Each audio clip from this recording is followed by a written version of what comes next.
introduction to my third volume of Initiations into Hermetics, I have given the title of Key to the True QUABBALAH, which, strictly speaking, is a theology dealing with the knowledge of the word. When engaged in Theurgy, one must, in any case, have gone through a magic development, that is, one must at least completely master the practices described in my first volume Initiation into Hermetics. Like my first two works, the present book, too, consists of two parts. In its first part, the theory, I prepare the reader for the difficult field of the QUABBALAH, whereas the second part contains the actual practice. Much has been written about QUABBALAH, a hard nut in Hermetic literature, but in practice only little can be used of all this. Nearly always it is claimed that the person engaged in QUABBALAH must have a command of the Hebrew language, without which it is impossible to study QUABBALAH. The academic QUABBALAH, in most books, is usually of Hebrew origin and is said to convey to the scholar a philosophy of life on the line of a kabbalistic paragon. But the number of books also indicating the practice and the use of the true QUABBALAH is very limited. A few Jewish clergymen, rabbis, had a knowledge of QUABBALAH, but, probably due to their orthodox thinking, kept it strictly confidential. Thus not even fragments of kabbalistic practices have become known to the public. The many descriptions of kabbalistics do not even offer any theoretical details to the seriously interested student, to say nothing of any true hints for the practice. They only supply at the most, a philosophical representation of the micro and the macrocosm. The student of QUABBALAH cannot get any idea of the kabbalistic philosophy of life at all, since, on the one hand, he will not be able to see his way in this great confusion of ideas, and since, on the other hand, he will still be left in darkness due to the contradictory statements made in different books. My present volume contains the theory as well as the practice, the latter being especially ample, as the diligent student of QUABBALAH will see for himself. To represent the whole, comprehensive QUABBALAH in one book is, of course, impossible for mere technical reasons. However, I have taken pains to string together the pearls of this wonderful science to an extremely beautiful chain. In doing so, I have naturally taken into account the laws of analogies referring to the micro and macrocosm, for it could not be done otherwise, if the total aspect of the QUABBALAH is to be done without any gaps. I make as little use as possible of the numerous Hebrew terms which have commonly been used in QUABBALAH up to now, and prefer such terms which are easily understood by everybody. At any rate, the reader studying my book will get quite a different idea, that is, the right idea of the practical QUABBALAH. He who wants to be successful in convincing himself of the reality of the QUABBALAH in practice must go through my two first books, Initiation into Hermetics and the Practice of Magical Evocation, systematically. Otherwise, the training to achieve perfection would take too long and any success would ensue very late. However, it is quite up to the reader to study my books merely theoretically. In doing so, he will acquire a knowledge which he would not be able to get from any philosophical book. But knowledge is not yet wisdom. Knowledge depends on the development of the intellectual features of the spirit. Wisdom, on the other side, necessitates the equable development of all four aspects of the spirit. Therefore, knowledge is mere philosophy, which by itself alone can make a man neither a magician nor a kabbalist. A learned man will be able to say a lot about magic, QUABBALAH, etc., but he will never be able to understand the powers and faculties rightly. With these few words I have explained to the reader the difference between the philosopher and the sage. It is up to him either to follow the more convenient path of mere knowledge or to proceed along the more arduous path of wisdom. Already the primitive people, no matter what race they belonged to and which part of our terrestrial globe they inhabited, had their special religion, that is, an idea of God, and consequently also some kind of theology. Each of these theologies was divided into two parts, an exoteric and an esoteric part, the exoteric knowledge of God being the knowledge for the people, and the esoteric knowledge, on the other hand, being the theology of initiates and high priests. Exoteric knowledge never contained anything of true magic or QUABBALAH. Thus only magicians and kabbalists could be the initiates of the primitive people. Since the days of yore it has been the most sacred commandment to keep this wisdom strictly confidential, firstly, in order to maintain the authority, secondly, in order not to lose the power over the people, and, thirdly, in order to prevent any abuses. This tradition has been maintained up to the present days, and although my book will convey complete knowledge to my reader, it will only be able to make him know, but it will never give him wisdom. He will have to strive for the latter by honest practical work. The stage of wisdom he is able to achieve will again depend on his maturity and personal development. My book will make the highest wisdom accessible only to the really mature, that is, the initiate, thus leaving a great gap between the learned one and the sage and not trespassing against the commandment of silence, in spite of my publishing the highest truths and secrets. To the learned man, wisdom will always remain occult, it will only be allotted entirely to the initiate. The science of QUABBALAH, Theurgy, is very old and took its rise in the Orient. The sages of the dawn of history laid down the greatest secrets in the universal language, the metaphorical language, as can be seen from the hieroglyphs of ancient people, the Egyptians, and so on. The ancient sages could only pass on their wisdom in the metaphorical language, that is, in a symbolic style. The absorption of this wisdom then always depended on the stage of maturity of the relevant scholar. All Oriental wisdom was laid down in the symbolic language only.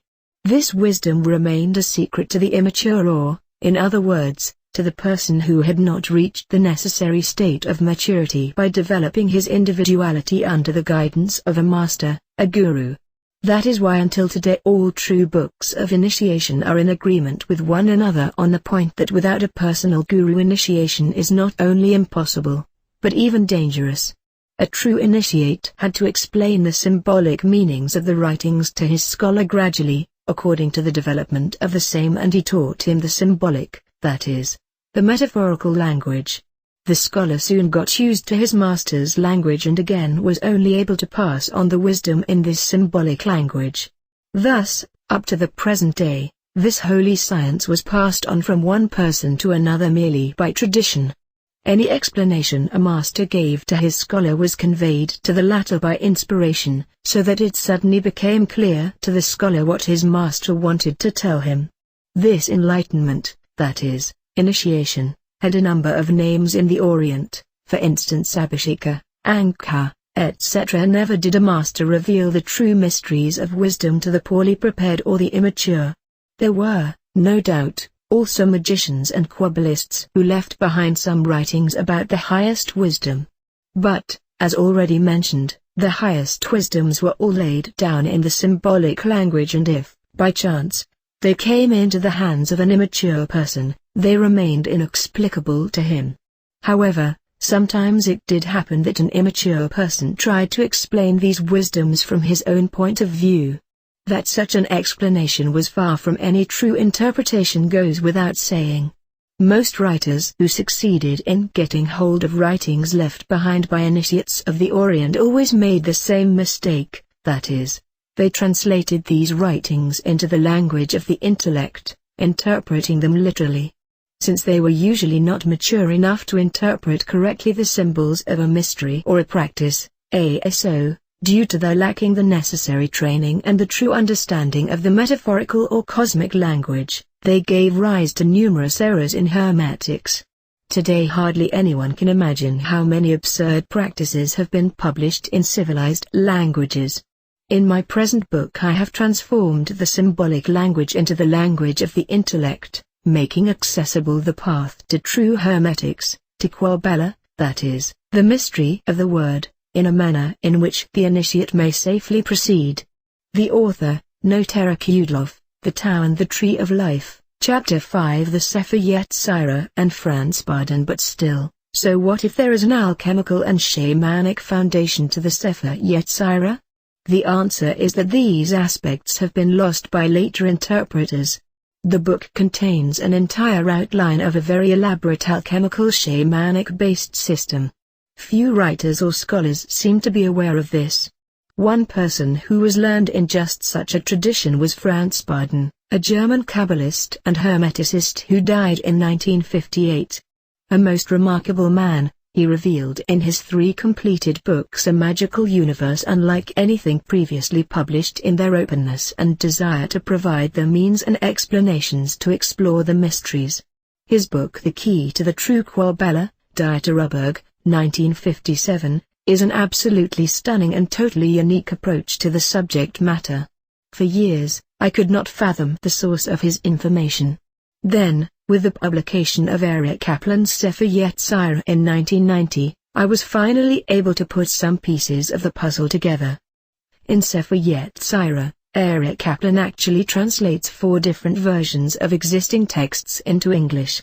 One version, known as the short version, because it's shorter than the others, contains correspondences for the remaining 19 letters of the Hebrew alphabet, other than the 3 mother letters, that differ in the whole from the other versions. I had made a chart of all the correspondences in Bardon's QUABBALAH and found that almost all matched the correspondences in the short version of the Sefer Yetzirah. Considering how different the correspondences in the various versions could be, I found that Bardon and the short version presented remarkable consistency. For instance, in the Gra version of the Sefer Yetzirah, the double letter P corresponds in mankind with the left ear, while in the long version P corresponds with the left nostril. In the short version, it's the right nostril. In Bardon, the letter P, the equivalent of P, corresponds with the right nostril.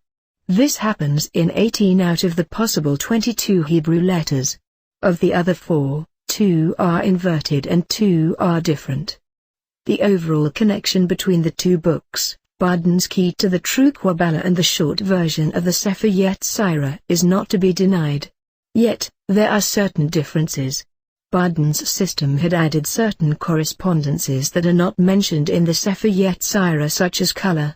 But, there is no question that much of his QUABBALAH as well as his first book Initiation into Hermetics, Dieterberg, 1956, are derived from a course of study based on the Sefer Yetzirah.